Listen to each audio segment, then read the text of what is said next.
السلام عليكم ورحمة الله وبركاته.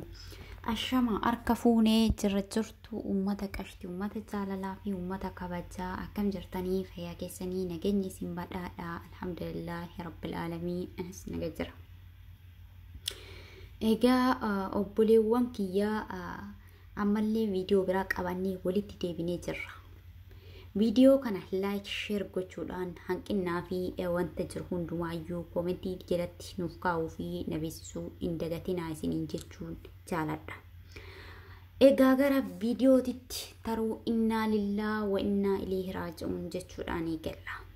Yaa obboleewwan kiyyaa guyyaadhaa wanna qalbii si cabsaa, wanna akkaan si tuqaa, wanna akkaan si jibbisiisaa malee wanna argaa ooltu yoo Rabbi nuuf jijjiirate malee keessattuu wanti biyya keenya keessatti deemaa jiru baay'ee waan nama jibbisiisu, waan akkaan nama yaaddessu, waan abdii dhaloota boru lafaa dhufu nu duuba dhufaa jiru abdii kutachiisaati.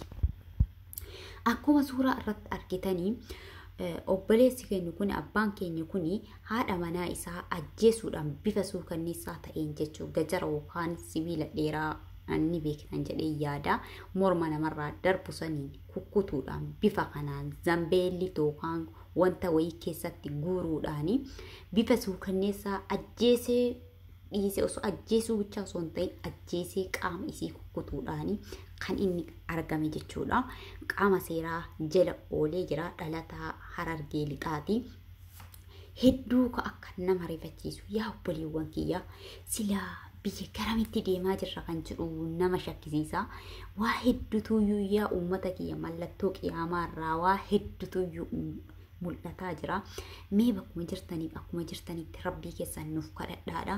Wallahi baay'ee waan akkaan nama rifachiisaa, waan akkaan nama dallansiisaa, waan akkaan rabbiif nama biratti illee jibbamaati. Namni wal jaalachuun jira, yoo wal jibbuullee akkuma jaalalti jirtu jibbillee jira waan ta'eefi namni tokko yoo wal dhabe addaan deemu osoo jiru nagayaan adda bahuun osoo jiru haala suukanneessaa kanaan gaafa gochi akkanaa namarra raawwatamu har'a silaa umrii kanaa yakka kan raawwatee mana hidhaa akkana hidhamee galuu osoo hin taane silaa har'a ijoollee ofiitiif haadha manaa ofii qabatee taa'ee ijoollee ofii gorfatee ijoollee ofii seenaa barsiifachuutu iyyuu irra jira jechuudha. Abbaan keenya kun har'a umrii kanaan gaafa ol ka'ee umrii kanaan gajaraan yoo yakkuma feetillee qabaatte badii isiin qabdu hin beeku.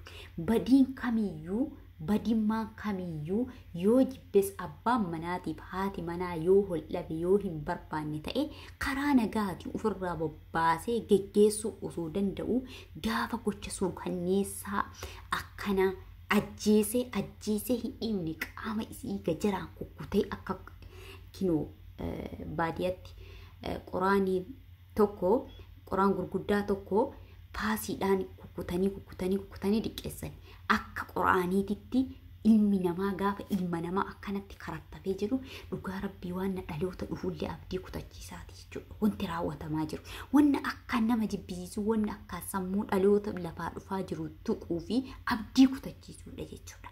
Akkuma beekamu wanni kun biyya keenya keessatti deddeebi'ee raawwatamaa jira. Yaa Rabbi nu baasii, yaa Rabbi nu baraari, yaa Rabbi nuuf jijjiiradhu jedhame yaa Rabbi.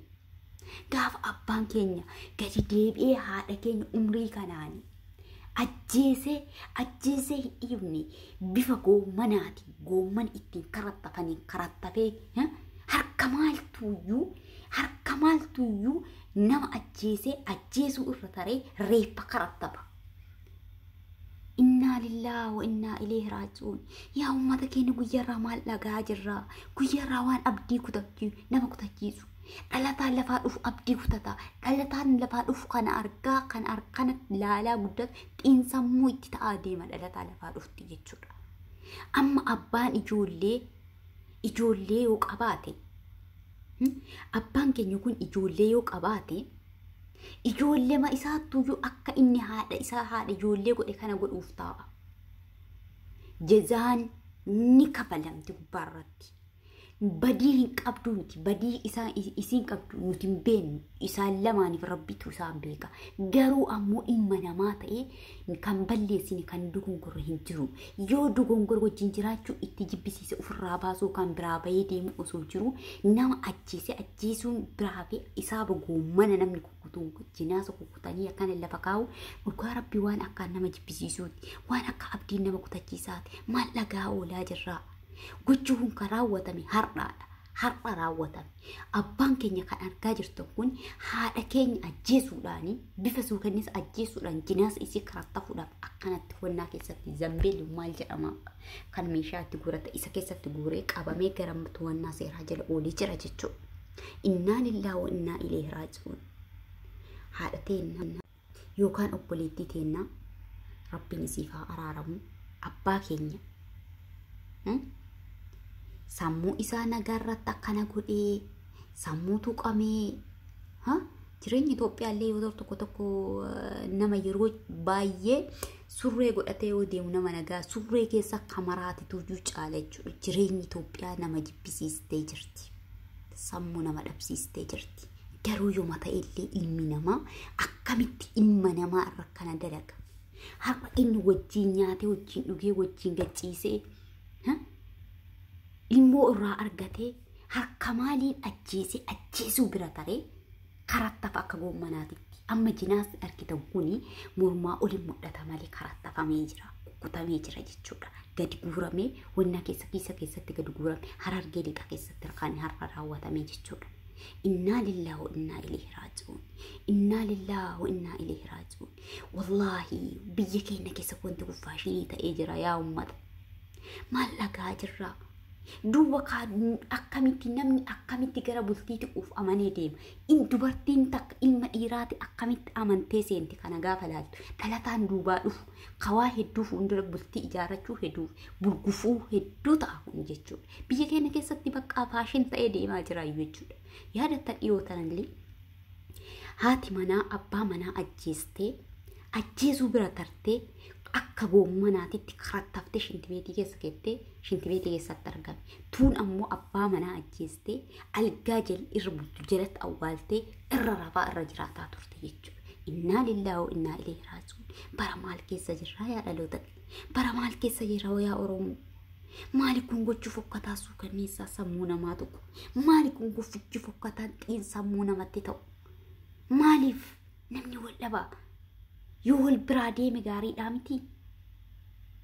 Garuu iyyuu beekaa biyya keenya keessatti namni nama ajjeese namni gochi akkanaa namarra raawwate osoo gochi fakkaatam inni raawwatees osoo irra raawwatanii nafsi isaa galaafatanii silaa kan duuba dhufu barataa deema. Biyya keenya keessatti mootummaa hidhee nyaachisaa misaakiina ajjeesaa kan silaa ajjeefamuu qabu hidhee nyaachisaa kanatu badiin horee jechuudha.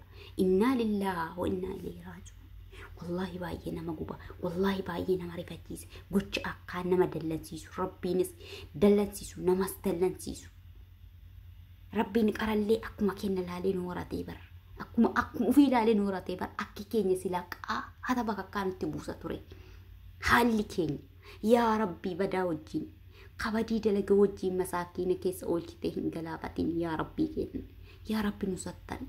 Yaa Rabbi akka keenya laaliin akki keenya akka naallamu miti. Nafsee ati uumte harkaan qabnee wal keessa baasuu bira tarree ibiddaa wal gubaa jirra ajjeesu gubuu bira tarree. Innaa lillahi wallahi baay'ee xiinxaltu sammuu namatti ta'a. Ani kan hin jedhu dhaloonni lafaa dhufu maalirraa barata? Obboleewwan kiyyaa.